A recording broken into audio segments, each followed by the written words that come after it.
Pues atravesamos una situación muy complicada. La guerra sigue, esta guerra que pues se le ha dado en llamar la guerra de Calderón, pero desde mi punto de vista es la guerra de Washington porque fue recetada por la DEA en octubre del año 2010 y lo que hizo Calderón pues fue dar rienda suelta a sus instintos y a las sugerencias que le dieron de Estados Unidos. La cuestión es que la guerra sigue, hay que estar claros en que pues para la industria bélica de Estados Unidos pues es un gran negocio porque el 70% de las armas son de Estados Unidos. Por otro lado, la economía pues sigue en crisis y en estos primeros 6 meses de Peña Nieto pues todavía se ha ahondado más esta crisis. Este gobierno no ha dado ningún resultado en ningún aspecto.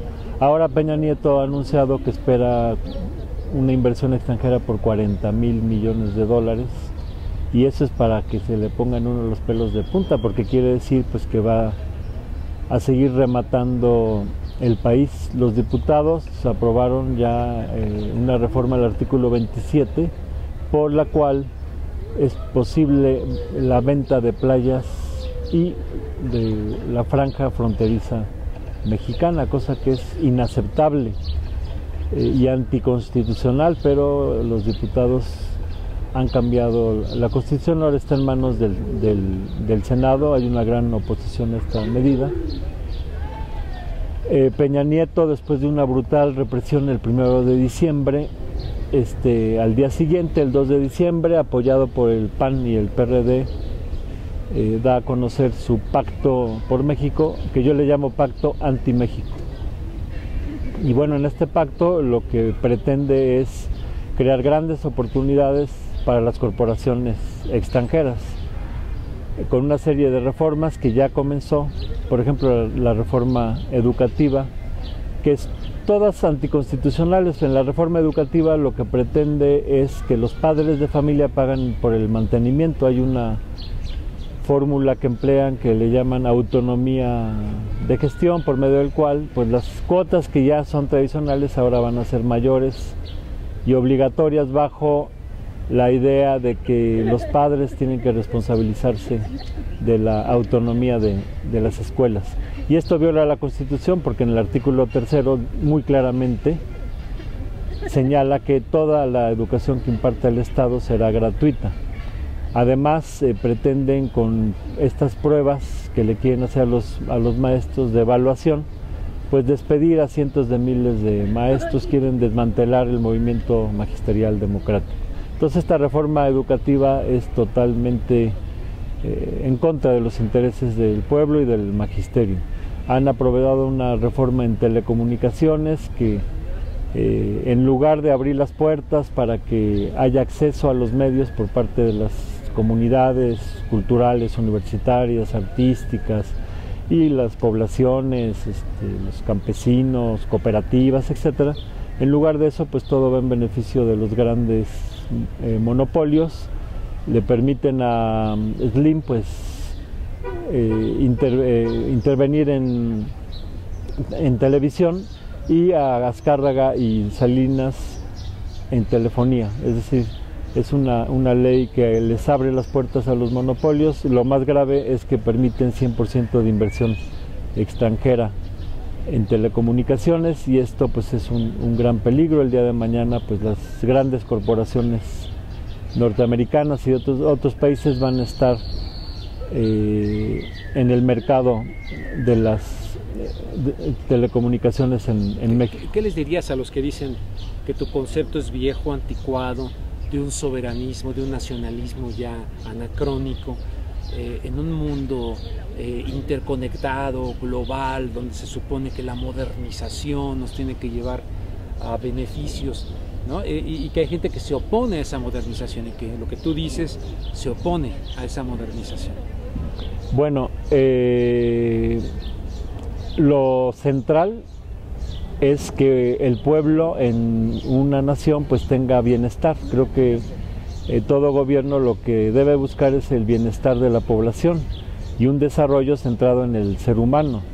Con todas las riquezas que hay en México, México es un país, ha sido primer lugar en plata, tiene oro, litio, es un país que tiene 36 millones de hectáreas agrícolas disponibles, solamente se explotan 18.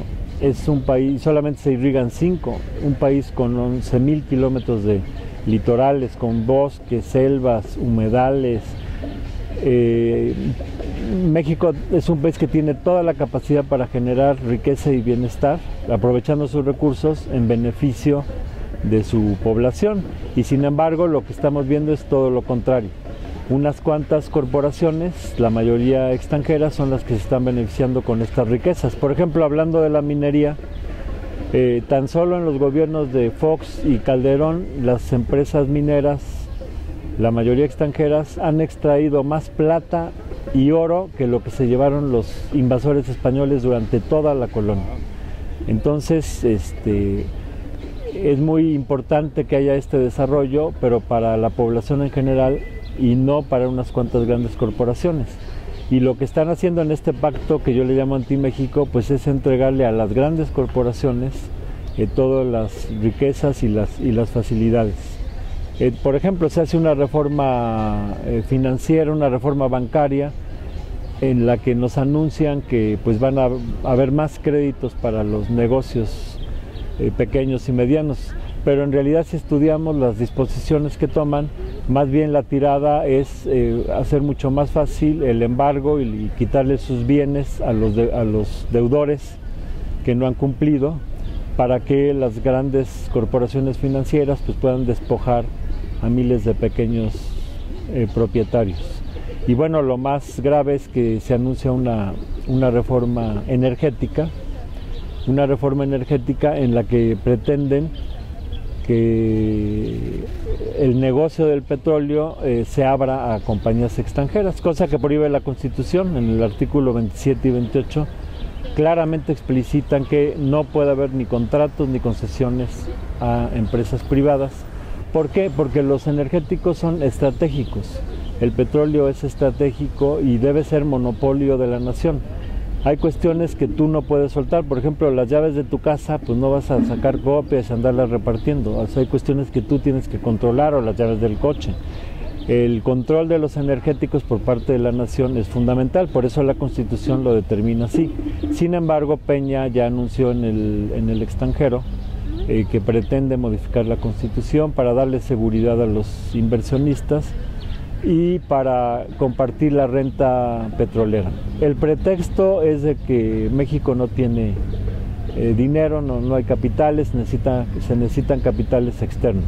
Esto es absolutamente falso. Tan solo en el año pasado se guardaron en las reservas más de 20,000 millones de dólares. Las reservas el año pasado eran de 144,000 millones de dólares, ahora son de 166,000 millones de dólares. O sea, son 22,000 millones de dólares que fueron a guardar a las reservas. Como todos sabemos, ya ahí no las pueden tocar y pues benefician la estabilidad del dólar, pero no benefician a México. Pero dicen que no hay dinero. El año pasado le dieron al Fondo Monetario Internacional, en el mes de abril, 14,400 millones de dólares, y al Banco Interamericano de Desarrollo 4,400 millones de dólares, que para ayudar al rescate de Europa. Luego en junio le dieron otros 10,000 millones de dólares al Fondo Monetario Internacional, el gobierno de Calderón, con aprobación del Congreso, pero dicen que no hay dinero. Pemex gana cada año 1,250,000,000 y un billón de los mexicanos, que es 1,000,000 de millones de pesos, 1,250,000 pesos, pero dicen que no hay dinero. Nada más de impuestos le quitan como 60,000 millones de dólares al año a Pemex, pero dicen que no hay dinero. Entonces, es absurdo decir que no hay dinero. Evaden, por ejemplo, los empresarios, esto lo dijo Carstens en el 2008 y Calderón. Ese año dijeron que habían evadido los empresarios 800,000 millones de pesos. Y de devolución de impuestos, en el 2010 devolvieron más de 1 billón de pesos a los empresarios, pero dicen que no hay dinero. Es más, Calderón dedicó $10,000 millones para la construcción de una refinería en Tula en el 2008, y es el tiempo en que ni siquiera han terminado la barda perimetral y no han empezado las obras de la refinería. Oye, Pablo, ¿dónde quedó el nacionalismo mexicano sano? ¿Dónde quedó la izquierda mexicana? ¿Dónde quedó ese México? Bueno, actualmente, desde luego los gobernantes están al servicio del extranjero, exactamente como estuvieron López de Santana o Porfirio Díaz o los virreyes españoles en su momento. Creo que estamos viviendo un neocolonialismo, y el gobierno del PRIAN, este bipartidismo en el que pues se turnan el poder pero siguen la misma línea que les dicta el gran capital, están al servicio del extranjero. El sistema de partidos pues también ha sido diseñado con este fin, y en el momento lo que está surgiendo es otra organización, Morena, el Movimiento de Regeneración Nacional, que por ejemplo es la única que se opone al pacto anti-México, es la única que se ha movilizado y está llamando una gran movilización el 8 de septiembre en el Zócalo en contra de la privatización del petróleo. Y bueno, esta organización pues está ya realizando asambleas en cada uno de los 2.500 municipios del país para formar un partido político que busca el rescate de nuestra soberanía. Pero bueno, además de Morena hay cientos de organizaciones sociales, de organizaciones de ONGs, en fin, hay todo un gran movimiento en defensa de la soberanía, que no está institucionalizado, pero sí es muy fuerte, y en cada lugar se expresa según la problemática. Puede ser en contra de una mina, porque actualmente las mineras se están apoderando de amplios territorios, están explotando a cielo abierto para llevarse el oro y la plata, dejan una gran una gran contaminación del agua y del subsuelo. En fin, hay movimientos contra las mineras, hay movimientos contra las presas, hay movimientos, por ejemplo en Oaxaca, hay todo un proyecto para generar energía eólica en la que se han apoderado de las tierras comunales. El embate que ha sufrido nuestro país y su población por parte del PRI y el PAN, y la complicidad de los demás partidos con ellos, pues requiere de hacerle frente, y el que le está haciendo frente pues es Morena, bajo la dirección de López Obrador. Entonces lo que está en juego es la lucha por la soberanía del país y por el bienestar de la población, más que la cuestión de una persona. Por ejemplo, en gasolina estamos importando la mitad de la gasolina, más de $25,000 millones, en lugar de producirla nosotros mismos. México era autosuficiente en la producción de gasolina, pero por indicaciones del Fondo Monetario Internacional se dejaron de desarrollar refinerías en México. En este pacto, como dice López Obrador, ¿no? Es como ser productor de naranjas e importar jugo de naranjas. Sí, es un buen ejemplo, ¿no? Claro. En petroquímico estamos importando $5,000 millones, cuando nosotros podemos producirlo y exportarlo. Entonces, en el pacto, en los compromisos del 54 al 60, pues ya se prepara la privatización del petróleo. No de Pemex lo van a dejar como empresa estatal, pero el negocio del petróleo lo quieren privatizar, y en el compromiso 57 hablan explícitamente de abrir la petroquímica a capitales extranjeros. Por eso Calderón no terminó la refinería en Tula, porque estos gobiernos vendidos quieren que el negocio sea para los extranjeros, no para México. Entonces, paso a paso, este pacto que hizo aprobar Peña el 2 de diciembre, pues lo que hace es fortalecer a las grandes corporaciones, hasta en cuestiones que parecieran muy buenas, como becas a madres solteras o a desempleados, ancianos, etcétera. Todo este dinero lo van a manejar la banca privada, que en México el 90% es extranjera, el 90% de los activos bancarios. Entonces toda esa masa de dinero lo van a financiar los bancos extranjeros. Entonces este proyecto de Peña es el proyecto de las corporaciones extranjeras, y nosotros necesitamos y estamos desarrollando un proyecto para México, donde las riquezas sirvan para el desarrollo de cada uno de los municipios, de los estados, de las regiones, de la nación, y el centro de la actividad del gobierno pues sea promover el desarrollo. Lo que estamos sufriendo desde que caímos en el neoliberalismo y en este control de los organismos financieros internacionales para saquearnos es en el desmantelamiento de la nación y no en la construcción. Y bueno, ya están llegando a un límite en el que el pueblo de México pues comienza ya a organizarse para revertir las cosas y hacer valer nuestros derechos, porque están violando todos y cada uno de nuestros derechos, como con la ley que aprobaron saliendo Calderón, la nueva ley laboral, donde pues prácticamente se instaura un esclavismo moderno, porque pues derechos como la jornada de 8 horas, todas las prestaciones, los contratos colectivos, todos los derechos laborales, las pensiones, pues ya no existen. Hoy los jóvenes ya son contratados con empleos temporales, donde los despiden cuando se les da la gana, sin un horario y con sueldos de hambre. El otro día salieron datos muy interesantes de la OCDE, de la Organización para la Cooperación y el Desarrollo Económico, donde por ejemplo hablan de quiénes son los países que más trabajan, y resulta que el país donde más se trabaja es en México.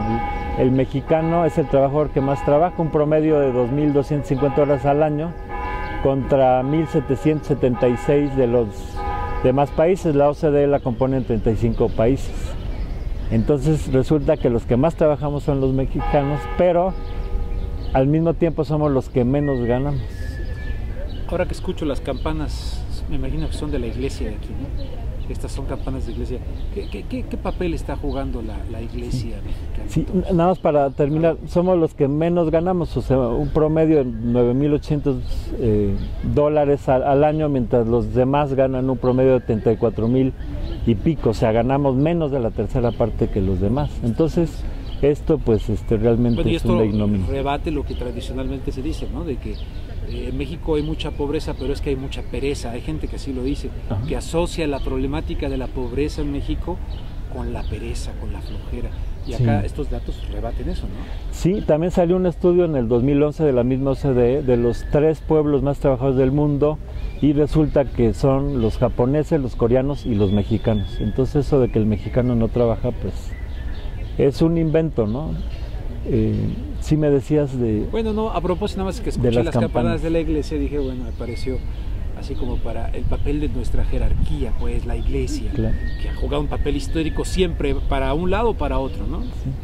Bueno, nada más aclaro que esas campanadas eran un llamado a la independencia. Yo creo que el espíritu de Hidalgo fue el que tocó esas campanas.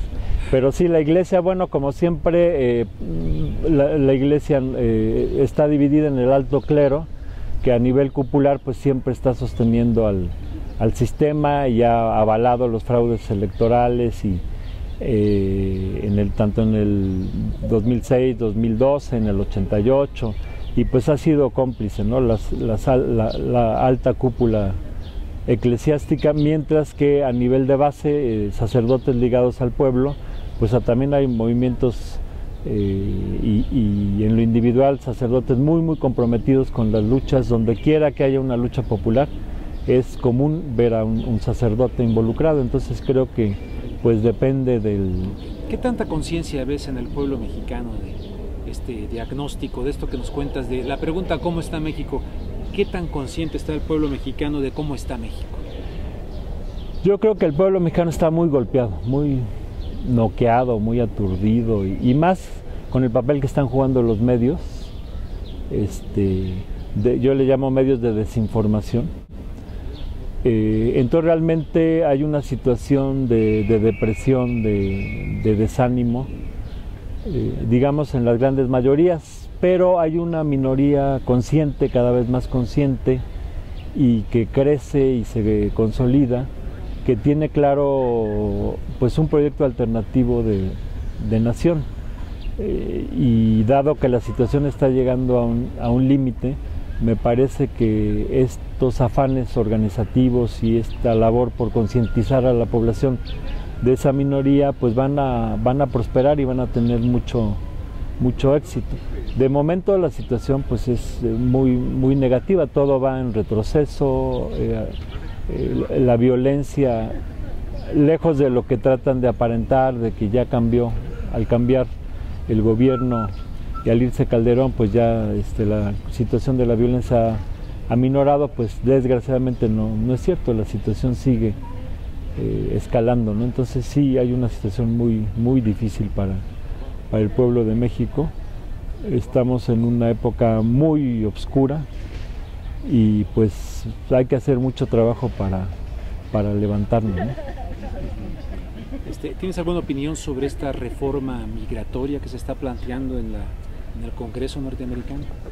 Pues creo que el proyecto actual es el proyecto del neocolonialismo, o sea, quieren que México sea una colonia donde las riquezas sean para estas corporaciones extranjeras y el trabajo pues instaurar un neoesclavismo. Y en este esquema pues todo lo que se ha hecho con los migrantes mexicanos pues es convertirlos en modernos esclavos, porque con el pretexto de que no tienen papeles se les criminaliza y pierden todo derecho. En esta reforma migratoria, bueno, la militarización de la frontera y toda la vigilancia que están implementando con aviones no tripulados, helicópteros, va a haber, si mal no recuerdo, 40,000 guardias fronterizos, en fin. Todo esto pues me recuerda al muro de Berlín, como atinadamente lo posteaste hace unos días. El asesinato de mexicanos por la Guardia Fronteriza en Estados Unidos y en México. Todo esto me habla a mí de este neoesclavismo.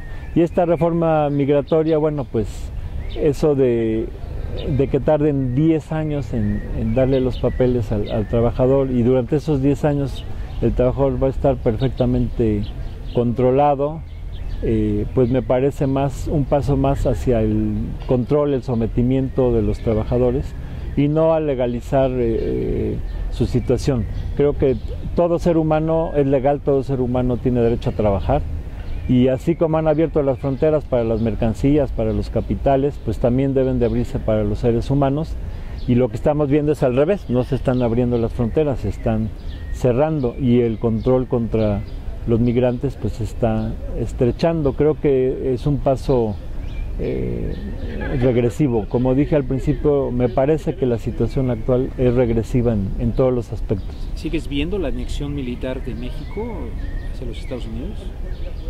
Se está implementando ya con Calderón, pues ya entró abiertamente en su Oficina Binacional de Inteligencia a operar aquí en México.